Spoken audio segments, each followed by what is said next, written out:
All right, you legends. It is cold this morning. Yep. We're dressed and we're ready for this weather. We're going to be rolling. And we'll get some clips for you. Should be interesting. Out there. Yeah, because we don't know who's out there or whatever. There's no commitment anywhere. So we're just rolling. So we'll share our rides with you. Those of you who follow us, you know it's going to be interesting. Let's do this, my brother. Let's do it. All right. On this ride, Paul and I left Northampton. Another cold morning. It was about 43 Fahrenheit, about 7 Celsius thereabout when we rolled out. We took 1488, went over Mount Magnolia.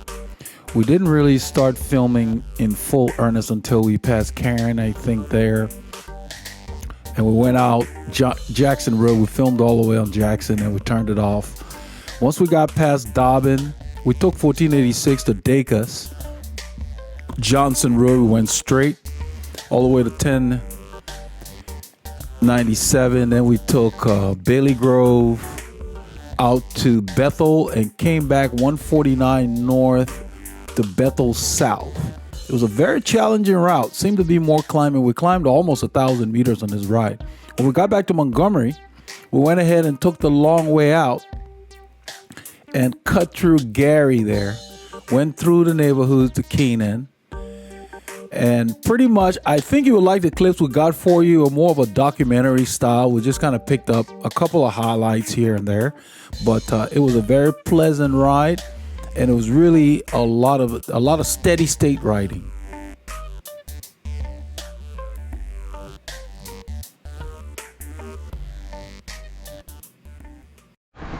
It's cold, but we're not cold.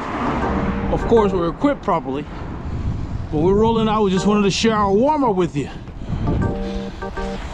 We're in the villages of Sterling Ridge in the Woodlands, Texas. We're headed west on Sterling Ridge Drive.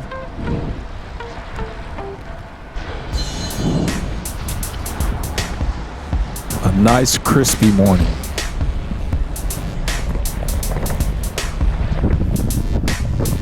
We're wearing 2 layers on our torso.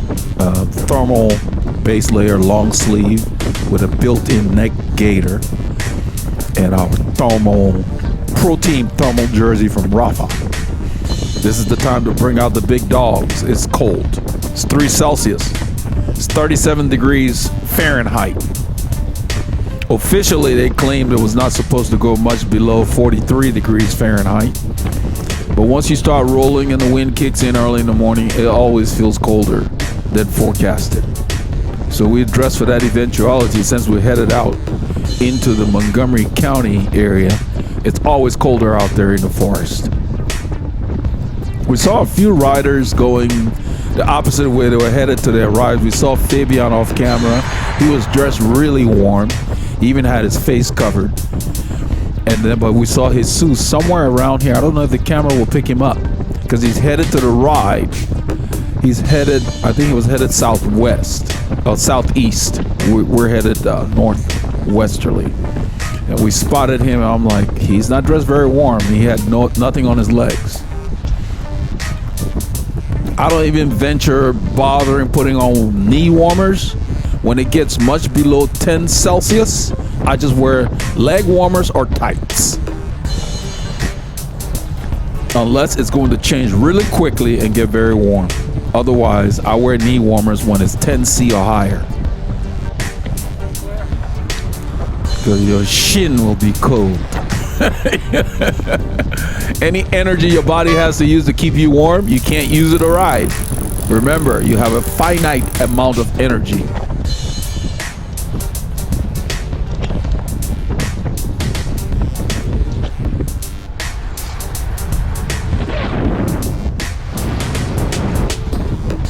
So Paul takes the lead. This is on Branch Crossing Boulevard.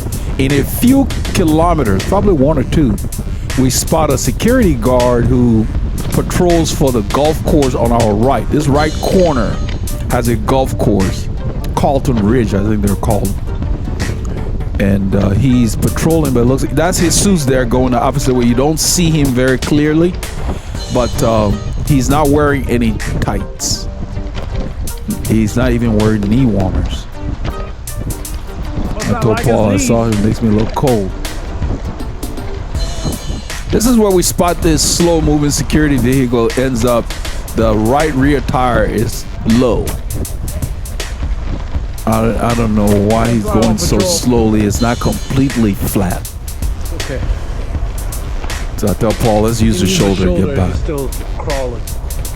Use the shoulder. He's got his hazard on. Tires makes sense. Low. I think that's why. Yeah, the right rear tire, passenger side here on our side, is low, but it's not completely flat. So something's going on with this vehicle. It's a private security. The right rear.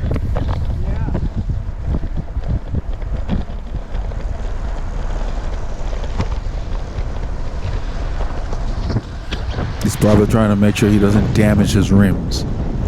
So I'll go ahead and take the lead here.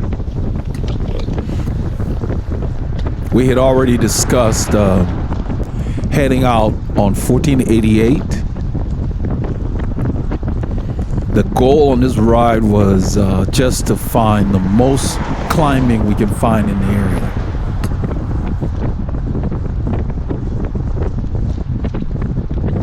So as we continue to roll, we want to keep the effort reasonably paced. The light changes. This light is short, so we kind of stop early to kind of gauge it. This is Terramont Park, that road on the left there. And sure enough, it changes. It favors this road, so it doesn't change unless somebody's sitting over there to activate the sensor in the pavement. This is branch crossing. This will take us to Research Forest. It's a heavily traveled cycling route because that Terramont that we just passed is a good route that cyclists use a lot.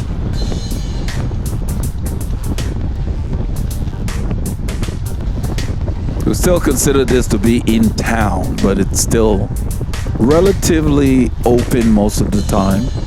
We use it to get out. We stay west of the main Woodlands area. The eastern part is more crowded because they've got all the shopping centers and everything, bike shops, all that kind of stuff. On the east side, close to Interstate 45. I don't go there for any reason. Even in my car, it's just always congested. I was telling Paul, I said it's not supposed to warm up very quickly, and then where we're headed is always cooler. So if you're dressing thinking, oh, it's going to get warmer later, well, you're going to be cold for quite a while before it warms up. So you can't always do that. There are some days where the winds coming from the south around here will start out cold and then warm up quickly. A lot of those kind of days we have a lot of fog in the area because of the dew point being so high. But this is not one of those days. We got dry air and it's blowing from the north right now. It may switch later in the afternoon. We get that a lot too. So we'll end up fighting the wind going and coming.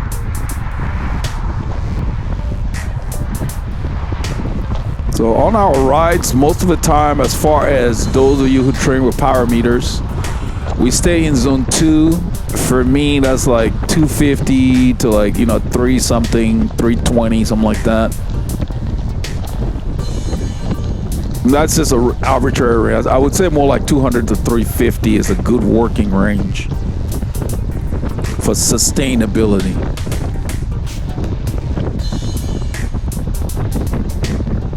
You're not always going to be there because when the road flattens out, you're going to have to shift up or push harder or spin more. If you want to. I don't pay that much attention to it. So I just said that for those who are using power meters, if you're really working on something specific. And that's the thing with these meters and the heart rate monitors. If you're getting ready for a time trial and you're doing a specific workout for that time trial, then yeah, it's not that tough mentally to go and say, okay, I'm on this ride, I'm going to focus on this zone for these periods of the ride. And so you focus on your work intervals and you keep them in that zone. But to go out the entire day, you're on your bike and just force yourself to stay in certain zones, it just gets dull. Feel like you're in a lab. Just ride. Just enjoy the sensations. I like to ride by feel. as the French call it, panache.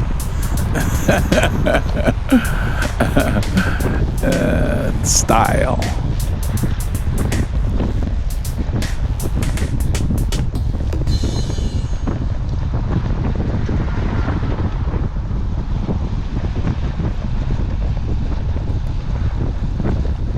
We're approaching Branch Crossing Drive here. So we wanted to film the warm-up getting out of town, because basically on these long rides, we just get in the zone we're going to ride in. There's no official warm-up per se. We just get in zone 2, stay there, and just keep going. And then because once we get out there, we exceed the zones in the hills and so forth. So I think right here we cut over to, this is where we're. Turn it off here. All right, legends. We're on 149. My brother said we should get some clips for you all. So you all need to thank him. We're on 149 outside of Magnolia. We've gone over Mount Magnolia and we're headed north towards Jackson Road. There's a bunch of debris, tree limbs. So I checked, the main lane was clear, so we use it to get past all of that and then we'll move back over. They're just on the entire shoulder, not leaving much room for you to safely pass. And I don't want to ride the white strip because it's got those little ripples and their little bumps. They're not that bad, but not fun to ride them.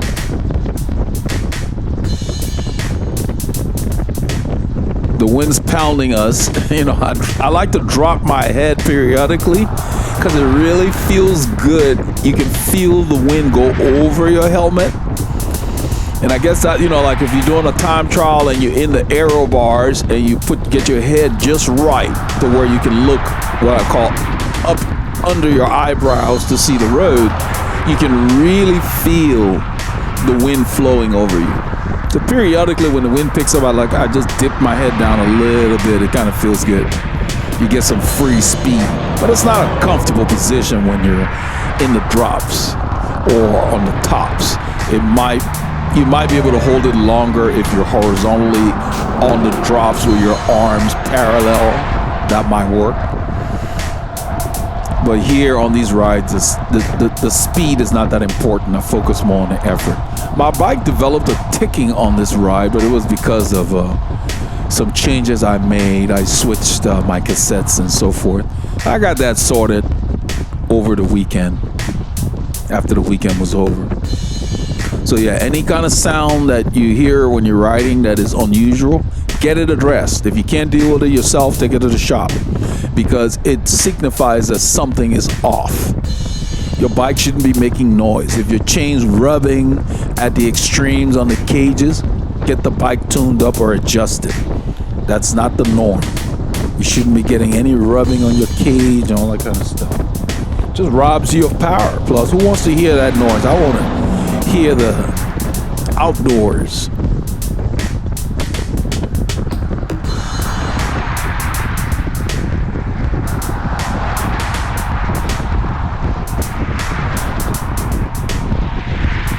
So by focusing on the effort here, you can see in this situation, we happen to be doing about 20 miles an hour. Let's say 18 to 20.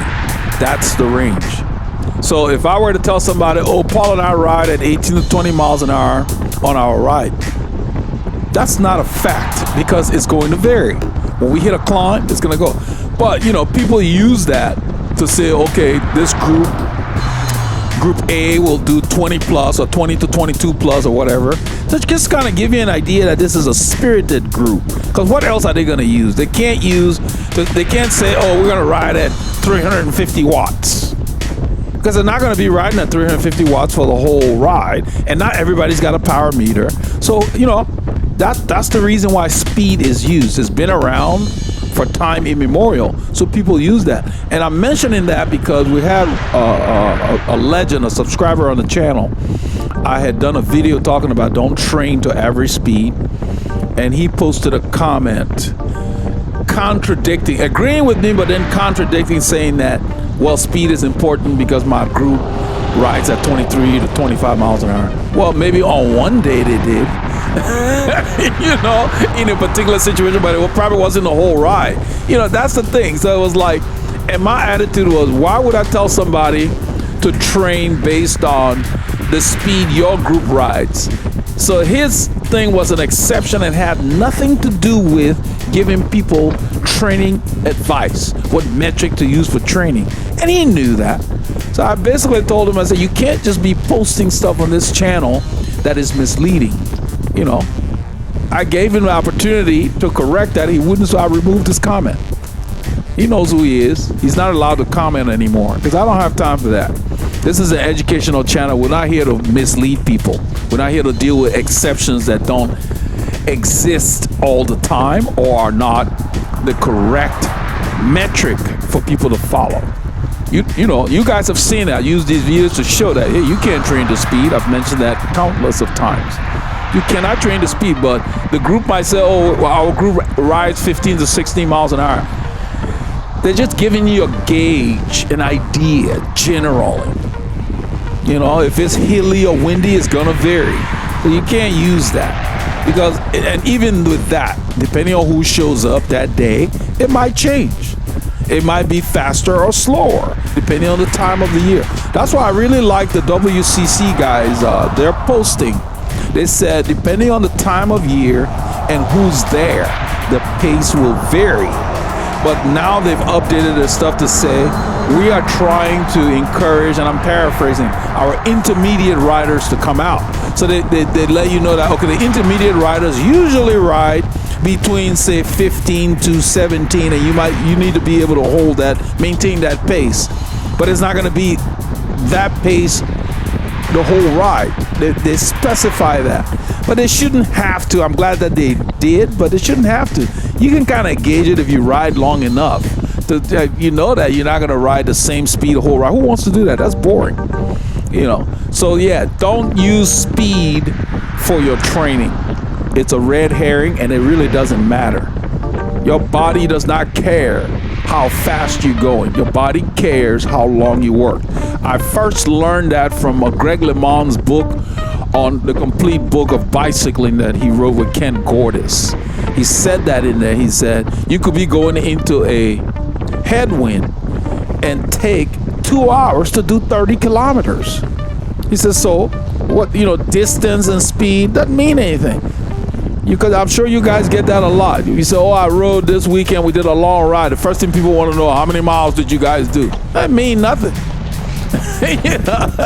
I mean, it's a good conversational thing, but it really doesn't signify the effort.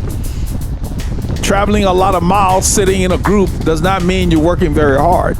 It's different. And in fact, in the same book I've mentioned before, where he said that if you're riding, say with a group that's going to do 4 hours at group pace and say they're going to cover 100 miles, he said, don't go and train 100 miles.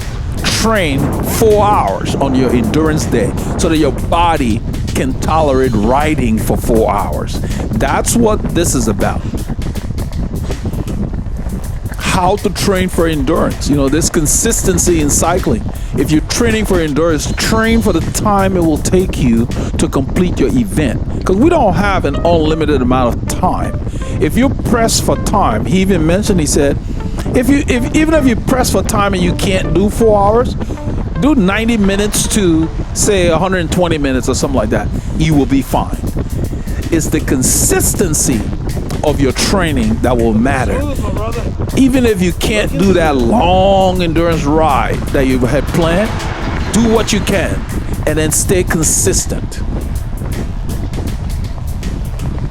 The body thrives on consistency, not riding once in a while. That's not good for your body because then you're tight the next day. Somebody posted on the channel last week on the group ride comments for last week ride. I think that's the one we're doing more. We're talking about was it long steady distance? We're doing our winter series, so now it's kind of like, yeah, I think long steady distance. Somebody posted Paul's looking really smooth on his bike. Is he using a compact gear setup, compact chain set. I ignored the second question and just responded that, and I'm paraphrasing, that Paul works actively on every training session on his form. A compact gear has nothing to do with you being smooth. It doesn't mean anything. You don't have to have a compact gear to be in the right ratio. It's just, I don't like when people imply. If you're asking a question, ask a question. Don't act like you know. You end up embarrassing yourself. You don't know something, don't start a discussion. Just admit you don't know. It's okay not to know stuff. No one knows it all in any situation. The people who act like they know it all never learn. If you're doing all the talking all the time in the conversation, you're missing out. You got to give other people a chance. You might get something from them. So the implication in his comment was Paul must be using a compact chainring. That's why he looks smooth.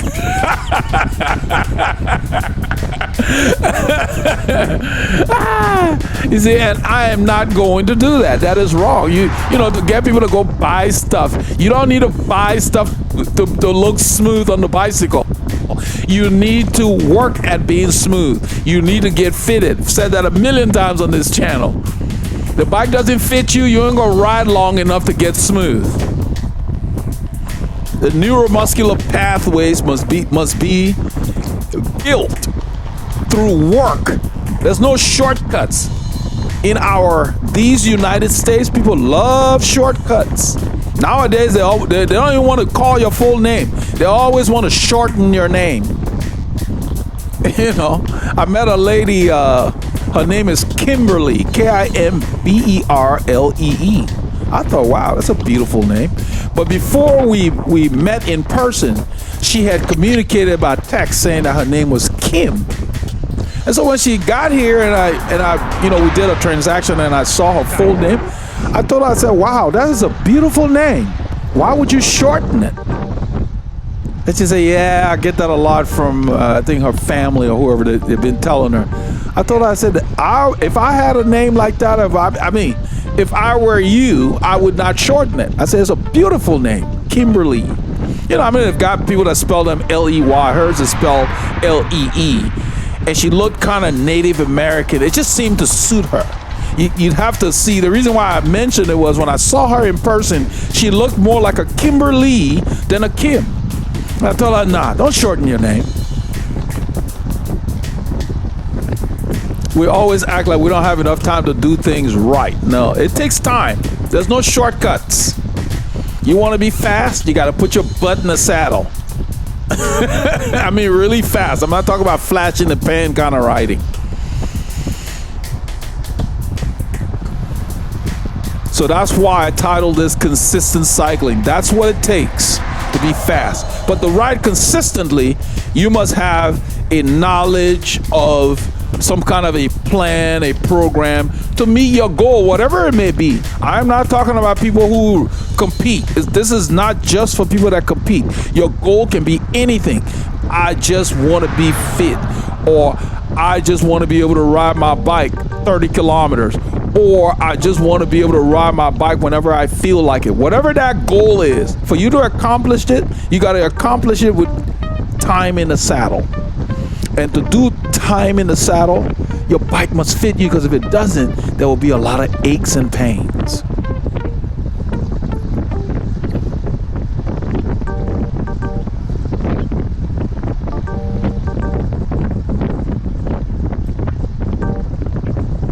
So just remember that.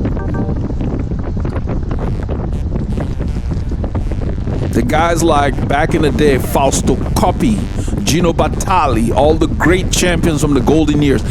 I like to bring those guys up because this was before the age of the power meter, the heart rate monitor, all that stuff, cyclocomputer.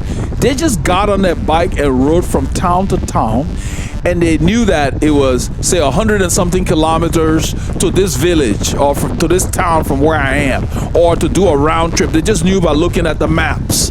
So they would ride from, like, let's say you live in let's say South Houston. They'd ride from South Houston to Richards and go back, and they know that distance is 150 miles, you know. That's how they gauge that stuff. There were no gadgets, but they focused more on how many hours do I want to spend on the bike based on what I'm preparing for. They knew that doing the Tour de France, based on the, you know, all the Giro, they're going from this town to that town. They would look at the longest stage and say, okay, I got to be able to do that. You got to have a plan. You can't just get on the bike, go compete, and you've never done that before. It would just be too hard for your body to adapt in competition, especially if there are other people that have done that. And you can see, like right here, 300 and something watts. I'm not even thinking about 300 watts. I don't even see that foolishness. When I'm riding, I just ride, because I really just put the power meter on here for you guys, for this display. I don't pay attention to it anymore. Been there, done that. I want to just ride and enjoy the scenery. So when the terrain kicks in and the road starts going up, the watts go up. You push a little harder, I might shift down one cog to where I'm not overworking my legs because we got a long day. That's what I'm trying to point out. Quit worrying too much about those gadgets.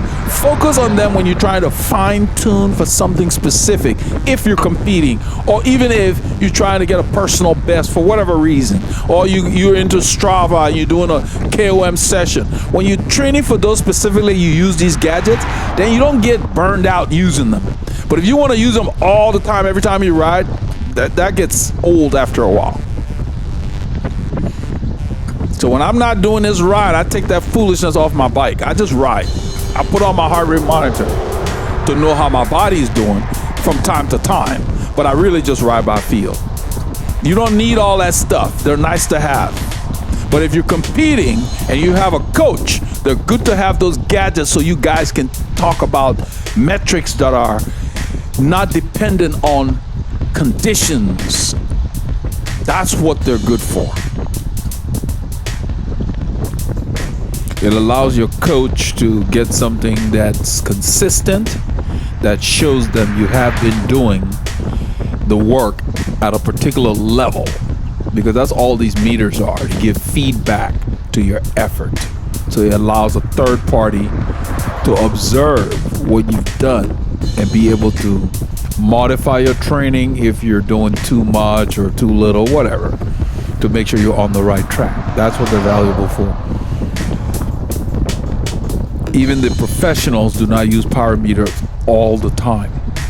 A lot of the guys that own the SRM unit, the head units, they would tape the power display on rides where they just simply didn't want to be bothered with that, because a lot of those the SRM is a crank-based power system, so it's on the bike. They didn't want to see that number on that day. They would just tape over the display. So, yeah, it's nice and it's great when you're just focusing on something for a short period of time. I think that's good. I don't think they should even be allowed to race with them.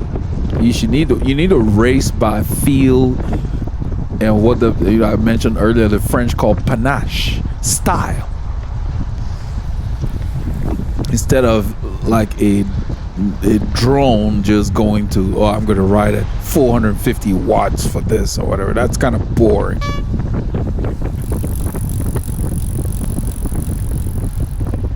So for those of us who are just doing grand fondos, even if you're doing some racing from time to time, you know, it helps if you're using the meters for specific workouts, not necessarily every ride. That's the point I want to get across. You see the winds blowing and we're just kind of rolling along, and when we're riding, I'm really paying attention to the sensations in my legs, how my body feels. Are my shoulders relaxed? Are my hands relaxed? Because if you're tensing up when you go harder and you're clenching the bars, your hands can get numb. You've got to teach yourself to physically relax the muscles you're not using. That will allow you to be more efficient and use your energy wisely. At this point in the ride, we're coming towards some of the climbs on this road, that's Jackson Road. There are like a couple of climbs towards the end. They're nice and gradual, and they're kind of long, you know, so you've got to get into the proper ratio so you don't overload your legs.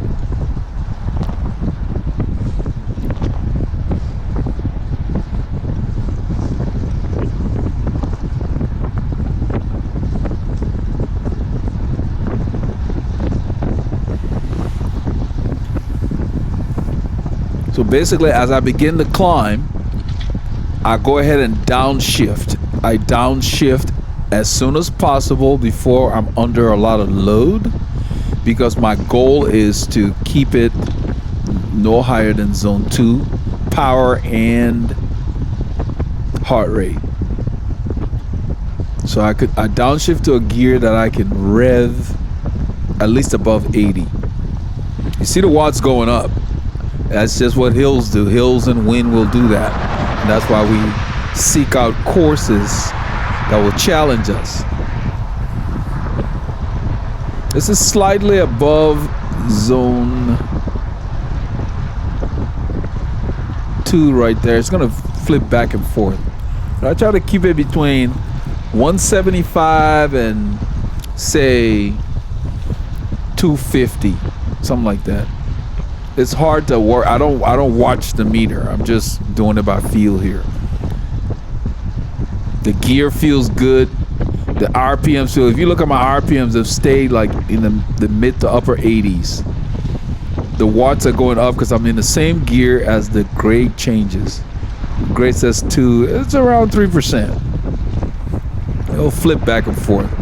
But it's a long climb, so you've got to get into a gear you can pretty much pedal for a good while.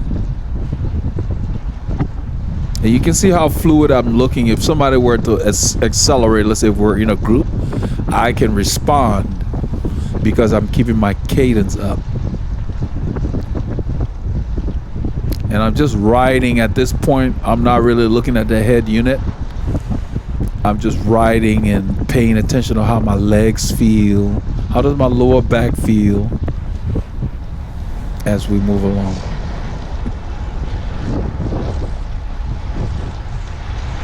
When Paul comes to get a side view here. The wide angle view. Yeah, that's a good view.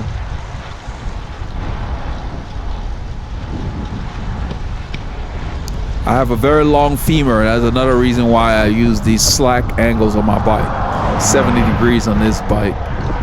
I cannot set my saddle properly on bikes that have anything steeper than a 73 degree seat tube. I can ride a 56 or a 58 frame, but I really prefer the 56. But I don't like to buy off the shelf because most of the 56 frames, they have a short top tube. I like a long top tube, like a 59 or 60 top tube. Horizontal length.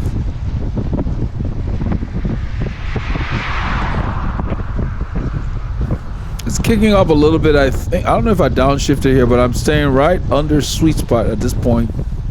I wasn't planning on being there, and that's just the effort. But that's the fun thing about cycling, is that it's very dynamic. So you can see the watts have dropped because the road levels off a little bit. It's going to drop down, then it's going to kick back up.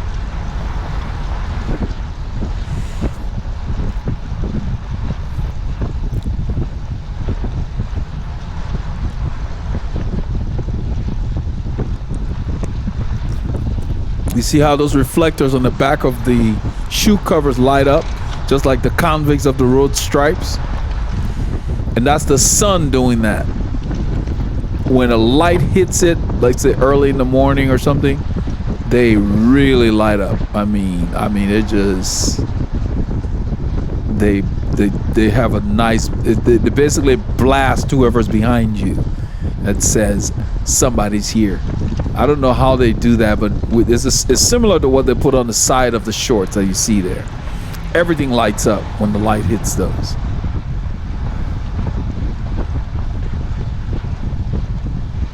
So unless the person is blind, they can't say they didn't see you.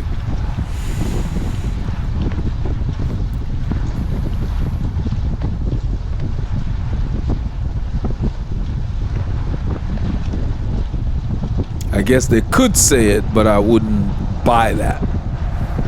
Nowadays, with the modern materials we use, these things really come in handy.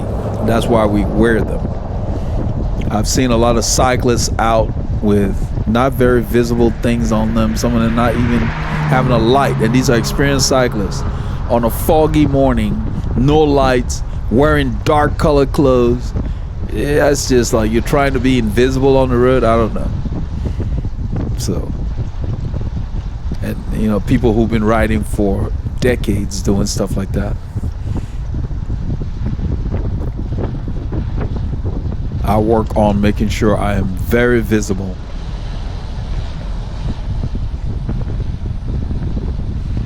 That's 1486.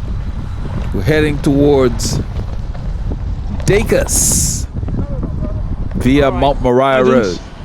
We're in far North Montgomery County. We're heading south. It's almost 11 o'clock in the morning. 4 hours into the ride. Figure we get some clips here on this stretch for you guys. This is 1097, the western tip of 1097 in far North Montgomery County. We're heading south. We picked this road because besides the fact it has a nice shoulder, very light traffic, but it is up and down. Doesn't look menacing. This falls flat, it bites. But you can feel it. You feel it more than anything. Like this is the first one. This is we're heading to the intersection with Bailey Grove and Jackson Road are in front of us. We just got out of the forest at this point in the ride. Look at this morning. Look at this day. Look at that sky. Is that beautiful or what? Wow. Picturesque.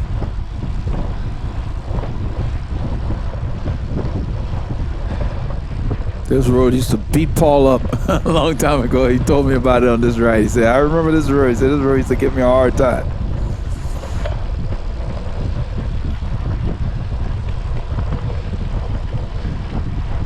We came here one time, we're riding with Fabian, and he just kept hammering every time the road would go up.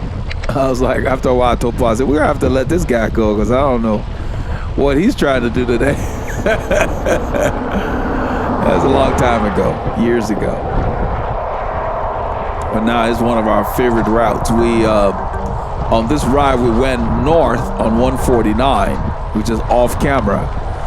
And the next time we'll do it, we'll film that because I think that is more challenging. We had been told that the south direction, the southerly direction was more challenging. I think the northerly direction is more challenging on 149 because you have longer grades.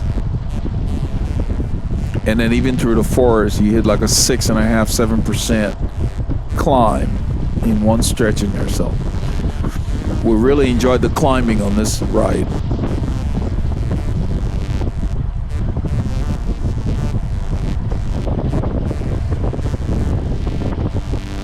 Lots of farm country out here, lots of agricultural, people have cattle and other things. Large acreage properties. Low volume of people out here. So everybody's spread out.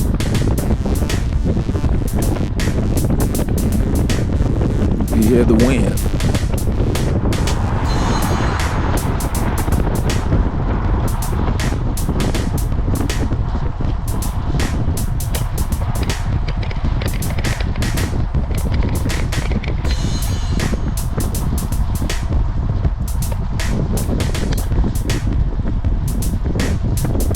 Fiddling with the camera, I'm not sure. I guess I'm getting it settled.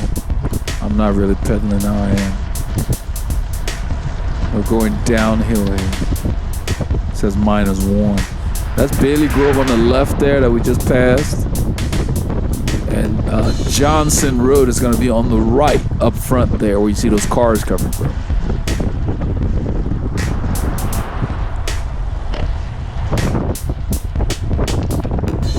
There's Johnson Road.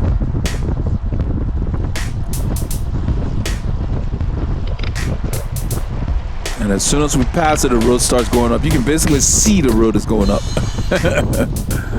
It gets there in a hurry. It doesn't look vertical when you're riding, but you see it says 2%. you're just, you got to really be on top of your gear.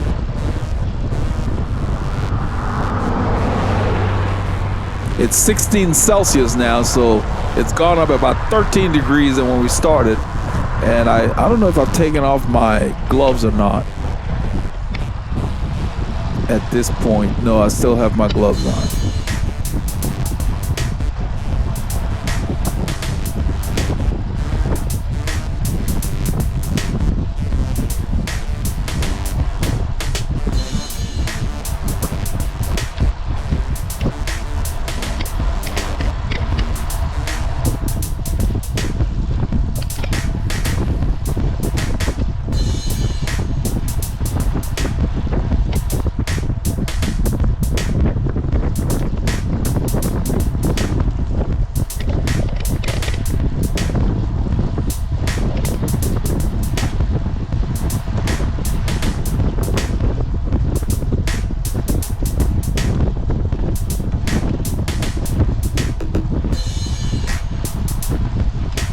To find a tempo, stay on top of your gear, and just keep it rolling.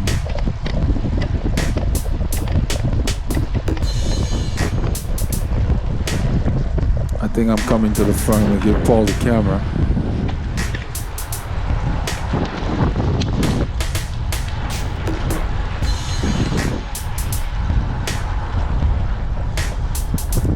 So a lot of times when we're riding just the two of us, we may use hand signals, but a lot of times Paul will just move over when he's pulling, move over to one side, and that kind of signals that he's ready to get off the front. You ride enough with one rider and you get to know the little nuances, so he kind of knows. I just like to wave him up when I'm ready for him to come up, because sometimes those brakes are very welcome. Sit in there after about a minute or so, you feel like, okay, let me come back to the front. I take over at a good spot because it's kind of flat to going downhill. Gives me a chance to get into a rhythm while sitting at the front.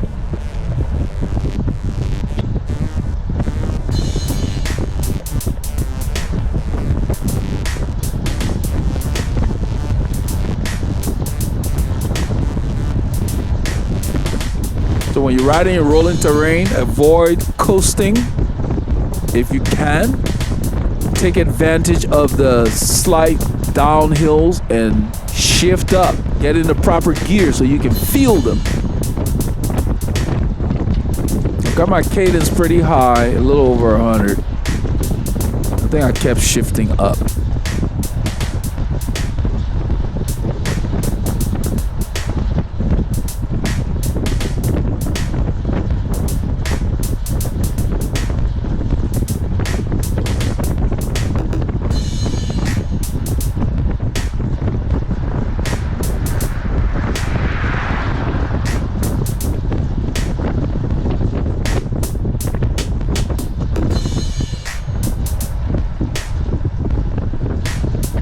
All I'm thinking about is we got a couple of bumps coming before this road ends, serious bumps, and I want to make sure that I get into some kind of sustainable rhythm. And I believe on this ride I did more standing on them when we approached them because it just felt better. I didn't want to downshift too much. Right here the grade has kicked in, even though the road looked somewhat flat. It says 3%. That's about right. Between 3 to 5% is what we encounter. But there's so many of these rollers here to where when you come on this road, it makes you work.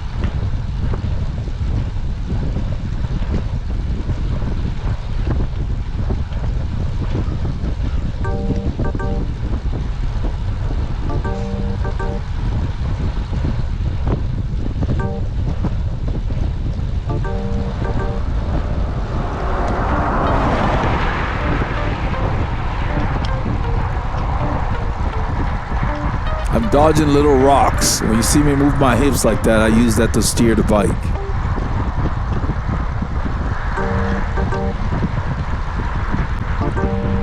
You use the handlebars for guiding the bike. So by using your hips, you can pretty much just glide.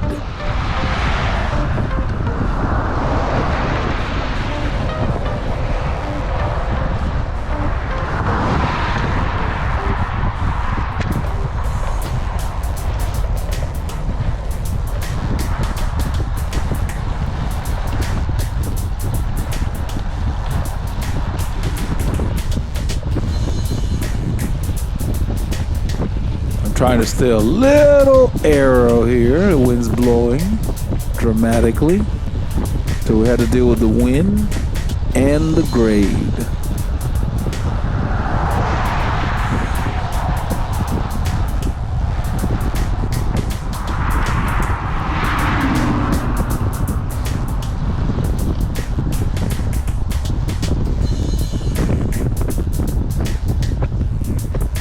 You can hear the wind. We just let the wind do its thing and we do our thing. These are my RCC tights I'm wearing. I just noticed that on the back is actually showing. When the pockets are loaded, those thermal jerseys, they don't sit up very high in the back, so they cover it up. But you can see at the bottom the pink that's on there. That's RCC.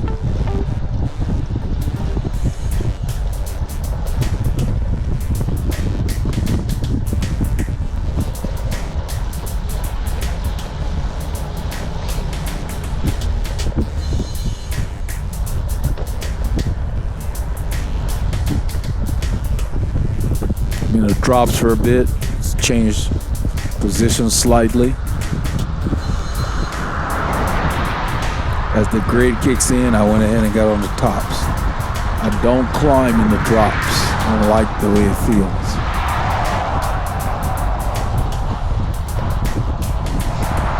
As a rider that likes to do that, the Pirate, Marco Pantani.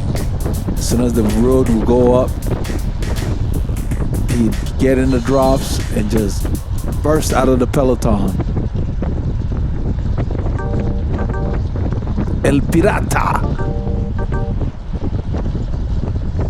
The Pirate.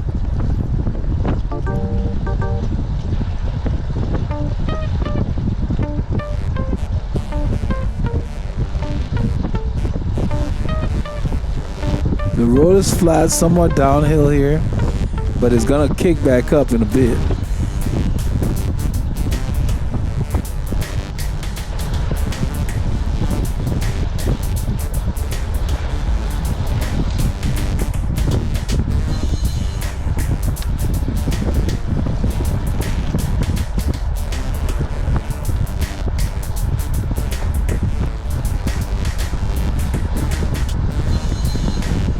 Slightly downhill here.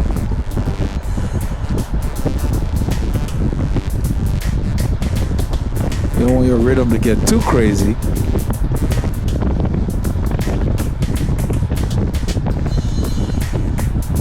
So I increase the cadence, get my legs kind of loose before it kicks back up.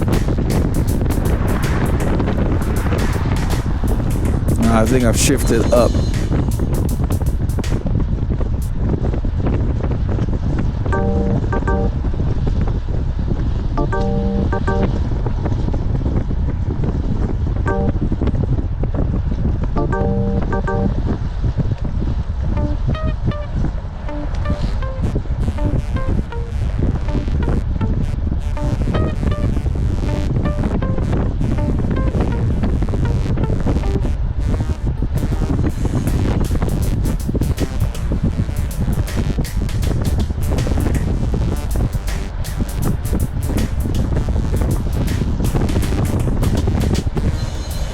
Try to stay very smooth and relax my upper body.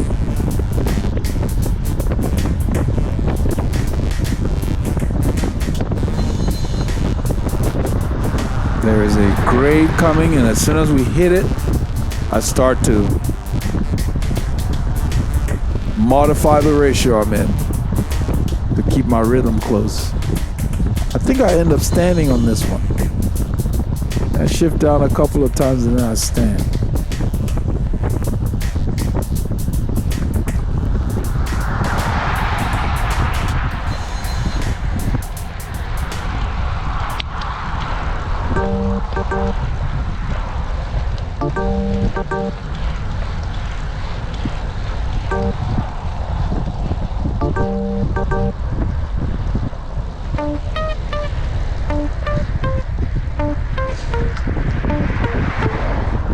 See how much the effort changed.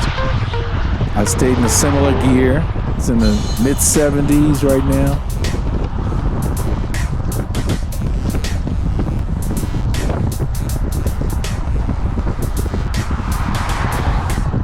It's leveled off, so the watts are low. Like you can see, it says -1, -2. We're going downhill. It's a different kind of effort.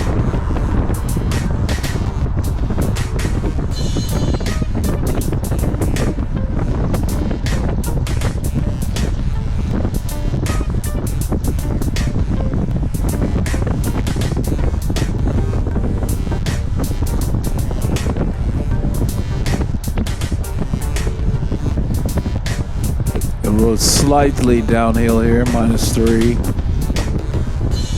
So it gives you an opportunity to kind of loosen your legs. If you've been climbing hard on it, you take the downhill, get that lactate moved out of the system, out of your legs, and you get ready for the next one.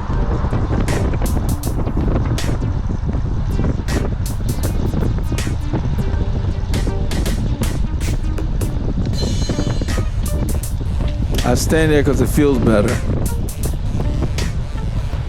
Plus you work harder. You put more watts through the bike when you're standing.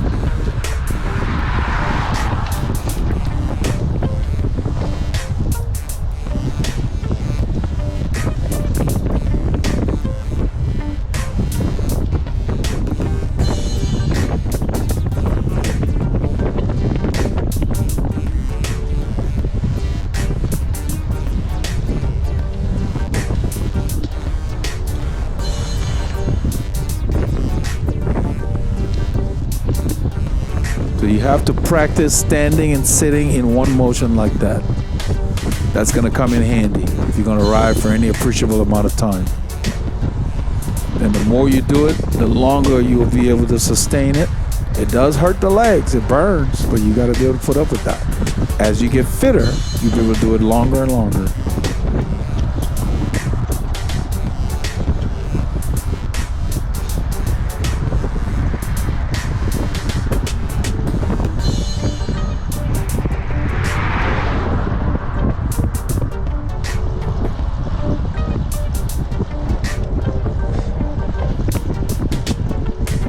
The harder it gets, the more I concentrate on pedaling smoothly.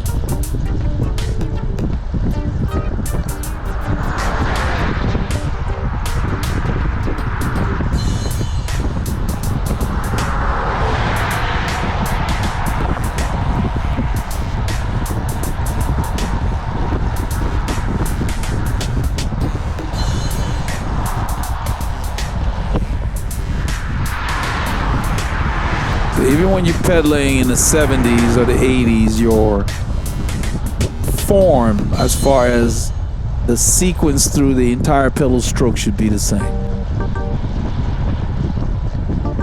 Because you're still spinning. You're just spinning at a lower cadence.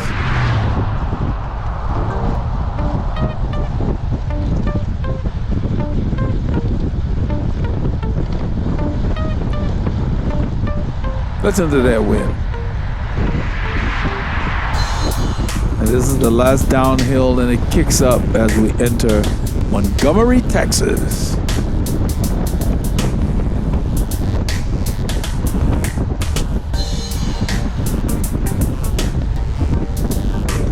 So as the road kicks up here, you need to find a ratio that you can maintain all the way to the end. If it were a short bump, you could sprint over it, but this is not. I put it in the appropriate gear and I stand up and walk the bike for a bit. It's like you're taking the bike for a walk.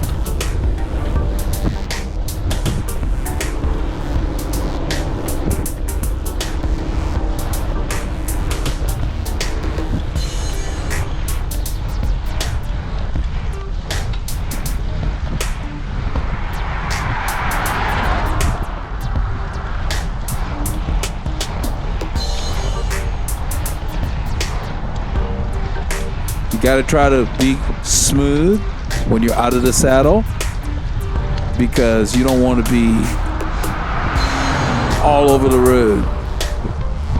You have to be able to keep a straight line in and out of the saddle. That's important. Plus you're not wasting energy unnecessarily.